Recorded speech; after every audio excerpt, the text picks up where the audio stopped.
Happy Thursday, guys. Hope all is well with you. Wanted to talk to you about a little NASCAR. Want to talk to you about a particular topic here in just a second, but I kind of want to give you a little bit of background. Obviously, I haven't done as many NASCAR videos because it's been the off season and the season's just getting kicked off with the Daytona 500 there. And so I just want to give you a little background before I get started into this video. I've been watching NASCAR now for the better part of 30 years, and grew up. My dad grew us up on NASCAR and racing and going fast, and me and both my brothers are big time NASCAR fans, and we love fast race cars, drag racing, NASCAR, whole 9 yards. And huge Mark Martin fan as a boy. Grew up watching him battle it out with Earnhardt and Gordon and Stewart and Johnson and all the above, and just a big time Mark fan. So became a Bubba Wallace fan all the way back whenever he was racing in the K&N series, and as he grew and was able to get up into the truck series, found some success there, went to Xfinity. Did okay there, running for Roush. Didn't do as well as I think he would have hoped, but I think the team was largely underfunded for the most part, and not really where it needed to be financially to give Bubba the types of equipment that he needed to succeed there at the level he wanted to succeed. But he ran well overall. Obviously, was able to get into the Cup Series, filling in for Eric Almirola. Did really well for him after Almirola went out with a back injury in a crash in Kansas. Did very well for him there, and was able to have some great finishes in that car before Almirola came back and refilled the seat at the end of the season. Almirola left for Stewart-Haas, took his sponsor.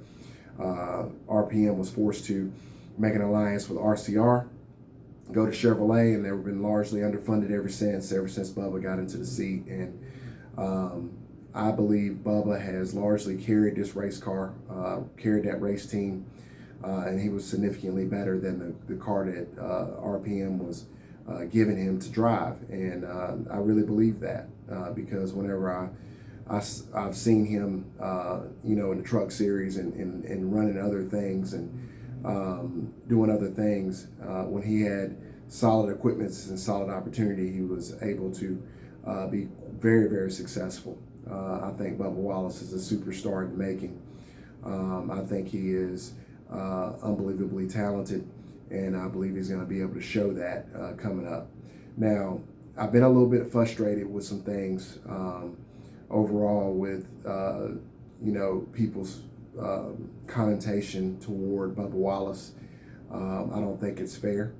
I think people have been extremely mean to him and extremely nasty to him for reasons that they want to hide behind certain things, right? But I've before any of this, the movement and all this stuff that went down last year, before any of that stuff, every time Bubba Wallace spun out, or every time Bubba Wallace was in an accident, it was he can't drive, despite the fact that in most cases Bubba rarely ever wrecked, and when he did wreck, it generally wasn't his fault. So it just goes to show you how people really feel. But I'm gonna open this up by saying I do not like politics in sports, guys. I am not a politics in sports guy. I don't like it. I believe that we tune in to watch a product, and I think that's what we should get. If you want to do those things, I think those are things that if you want to be an advocate for whatever, I think those are things that need to go on outside of the sport. Whatever the sport is, whether it be the NFL, NBA, NASCAR, whatever. All right.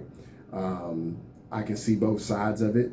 I can understand why some people would feel that politics in sports is a necessary thing to affect change. I can understand that, but I still disagree with it. So because I'm a Bubba Wallace fan doesn't mean I agree with some of the stances he's taken, some of the political sides or political viewpoints that he has. I don't share those. So with that being said, I just think that it's time for us to try and move beyond that, and let's see what the man can actually do on the racetrack. And I think that this year, I've heard several pundits and several experts, oh, it's going to take a while and things of that nature. I'm just going to tell you, I don't buy that. I think Bubba Wallace is good enough that just by virtue of being in significantly better equipment, I think he's going to be significantly better right off the bat. I think Bubba Wallace is going to win probably 3 or 4 times this year. I think he's going to get to the round of 8. I think he's going to be a serious threat. I think going forward after this year, he's going to grow into a championship threat at some point, and possibly even win one of them things. But for those of you who do not like him, I'm going to go ahead and just prepare you. He's going to be here a while, and I think he's going to be extremely successful. And if you don't like that, it's probably time now for you to stop watching, because I believe he's going to be a force to be reckoned with. And I can't wait to see him in person down here. I'm going down to the Daytona 500. Can't wait to see it in person. I'm super excited about that. Looks like it's going to freaking rain on Sunday. So second year in a row is probably going to be run on Monday. Maybe not. Hopefully not. I'm hoping, fingers crossed, that the weather report changes. But I think you might even see him get to victory lane on Sunday or Monday. So just wanted to kind of put out my thoughts on that. That's something that's kind of been bugging me. I wanted to kind of get it off my chest. I'd love to hear what you guys' thoughts are on it, and what your thought process is on what I've just put out there, and what you think, how well you think Bubba's going to do this year. Yeah, so those are my thoughts on it.